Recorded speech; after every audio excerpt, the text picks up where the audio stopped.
How do you find a startup mentor? Great question. Hi, I'm Andrew Ford, known as Sir Ford, and also the e-ttractionist. And I'm the CEO of Social Star, and in my business I help a lot of startups get going. I love to help people with big passion to get out there and start their business, whether it's full-time, part-time, etc. Now, do you need a mentor? I think you do. I think it's an important resource to use, and there's different ways to get these mentors. And I just want to discuss a little bit about how do we go through the process of getting one and who's the right choice. Now, for me, it depends on the stage of the startup that you're in. If you're in just ideology, just concept phase of your startup, you can just go and hire some consultants or hire people who've been there before and just get a little bit of their time. You don't necessarily need a permanent relationship with them just yet. If you do have people in your network that would love to help you, that's great. But that's not easy to find until you actually know what you're doing. How do you get the right mentor when you don't know where you're going? That's the difficult part.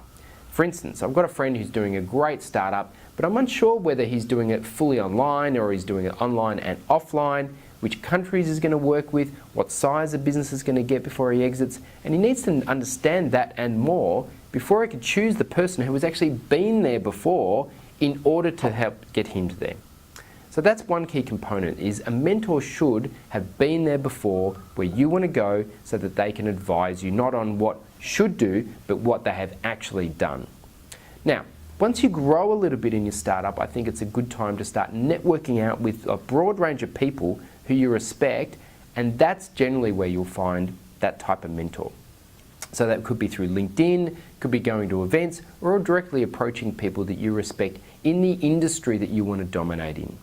So you need to understand that so you can go out and seek these people out. Now, most of these mentors are going to be successful, and they generally won't come on board unless they're passionate and their why they do things matches your why you're doing your thing. So you need to be able to clearly articulate what your business is and why you're doing it and why that is useful for this person. And really, if it's not a match for their passions, you're never going to be able to pay them enough or afford enough at a startup space to get them on board. Now, when you're a little bit bigger and you've been going for a few years and your business is more mature, you can afford to have a more formal board structure or advisory capacity.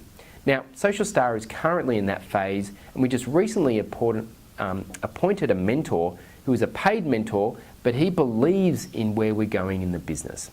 He's extremely senior, extremely experienced, he's exited many businesses of our type, and so I feel very fortunate to have this person on board. But they came on board through a network referral from someone who is actually an investor in our business, and he came on board for a minor fee because he believes in the business that we have and the growth trajectory we're on. So you need to have those three components in place before you can get the right mentor.